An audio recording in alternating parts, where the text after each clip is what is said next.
கேட்டுட்டு வான்னு சொன்னான். கேட்டு வாங்க. அதை நம்ம வந்து கேட்டதுக்கு சரி வர சொல்லுமான்னு முதல்ல சொன்னாரு. புரியுதா? முதல்ல கூப்பிடல வரல, அந்த கம்பெனி போயிட்டு இருந்தா. அப்புறம் அஜந்தா மட்டும் கேட்டோம். அஜந்தா வந்து முன்னாடிதான் கேட்டுச்சு, வர சொல்லுங்கன்னு சொன்னாரு. பிஎப்பெல்லாம் இங்கே சேர்த்துக்கலாமான்னு ஒரு கேட்டா.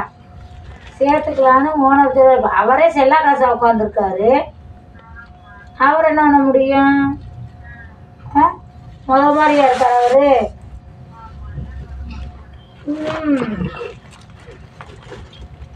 என்ன பண்றாங்கன்னு தெரியல நந்தினி. என்ன பிடிச்சிருக்காது. அங்க வந்து பாதிக்கு பாதி போடுவாங்க. இவங்கெல்லாம் 10 பைசா போட மாட்டேன். தாவடியா பேரு அதே பூதி குழம்பு.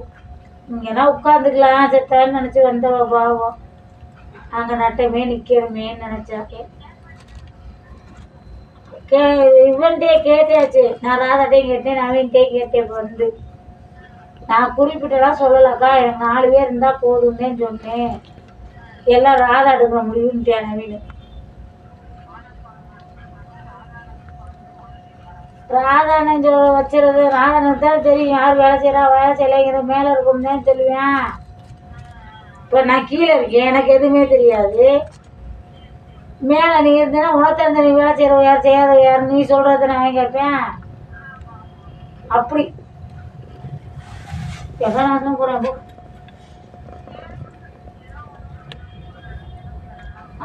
எல்லாம் நன்மைக்கே, எல்லாம் நன்மைக்கே, எல்லாம் நன்மைக்கே.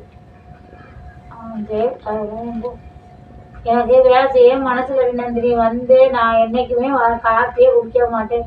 எனக்கு வர காப்பியை போட்டு குடிச்சிட்டு உட்காந்துக்க. அவ்வளோ ப்ரெஷர் எனக்கு.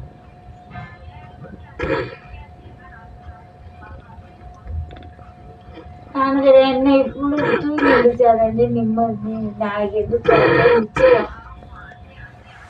அது ஏன் நினைக்க மாட்டாங்க?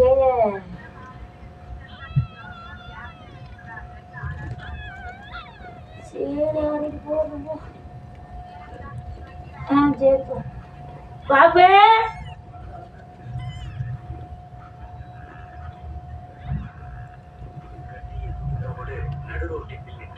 ரஜினி செய்த நிகழ்ச்சியான செயல் நடிகை ரமா பிரபாவிற்கு நடந்த சம்பவம். இது குறித்து அவர் கூறுகையில், என்னுடைய வாழ்க்கையில் ஒருவரை நம்பி என்னுடைய சொத்துக்களை எல்லாம் இழந்து கட்டிய துணியோடு நடுரோட்டுக்கு வந்துவிட்டேன். அந்த சமயத்தில் தான் வேறு வழி தெரியாமல் ரஜினிகாந்த் வீட்டிற்கு சென்றேன். வழி செலவுக்கு பணம் கொடுத்தால் போதும் என்று நினைத்துதான் அவரிடம் சென்றேன். ஆனால் அவரோ என்னுடைய பரிதாப நிலைமையை பார்த்து மிகவும் வருத்தப்பட்டார். உடனே தன்னிடம் இருந்த 40,000 ரூபாய்